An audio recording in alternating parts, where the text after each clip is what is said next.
nyane duge nyante ngile yual. Yer nyane dung ding nyane dung badie.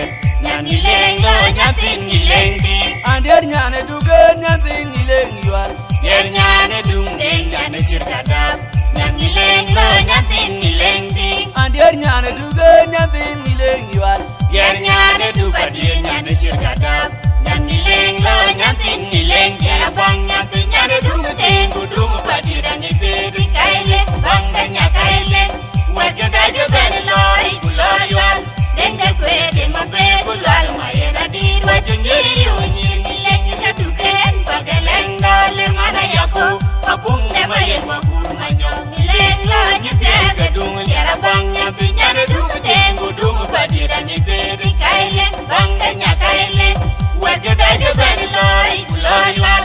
Denga kwe denga be gulwal mayena dir wajunjiri unyir nileng katuken pagaleng dole mana yako kapung ne mayeng makur manyong nileng lo nyipyaga Tade chupa leng lo jera batuige ni jek changa.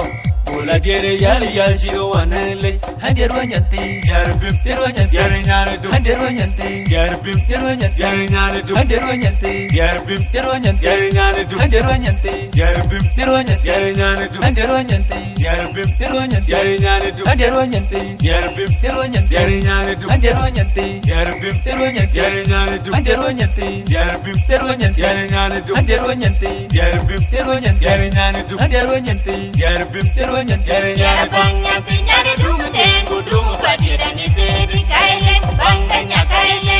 Warga dajo ben lori gulori wan.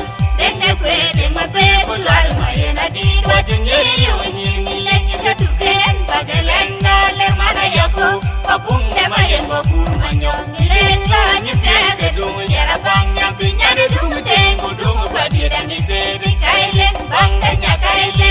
Warga dajo ben lori gulori wan. Denga kwe denga be gulwal mayena dir wajunjiri unyir nileng katuken pagaleng dole mana yako kapung ne mayeng makur manyong Ileng lo nyipyal kadung liat. Ander nyane duge nyante ngile yual. Yer nyane dung ding nyane dung badie. Nyane leng lo nyante ngileng ding. Ander nyane duge nyante ngile yual. Yer nyane dung ding nyane shirkadab. Nyane leng lo nyante ngileng ding. Ander nyane duge nyante ngile yual. Yer nyane du badie nyane shirkadab. Nyane leng lo nyante ngileng yer bang nyante nyane dung ding gudung badira nyiteri kaile banga nyakaile. Warga dajo ben lori gulori wan. Denga kwe denga be gulwal mayena dir wajunjiri unyir nileng katuken pagaleng dole mana yako kapung ne mayeng makur manyong nileng lo nyipyaga dung yara bang nyati nyane dung dengu dung padira nyiteri kaile banga nyakaile. Warga dajo ben lori gulori wan. Denga kwe denga be gulwal mayena dir wajunjiri unyir nileng katuken pagaleng dole mana yako kapung ne mayeng makur manyong nileng lo nyipyaga Tade chupa leng lo jera batuige ni jek changa.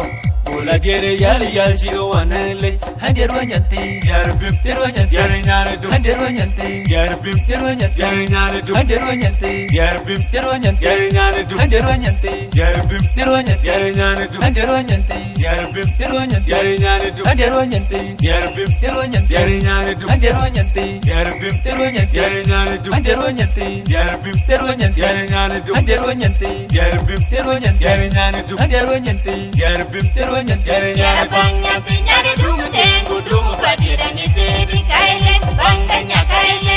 Warga dajo ben lori gulori wan. Denga kwe denga be gulwal mayena dir wajunjiri unyir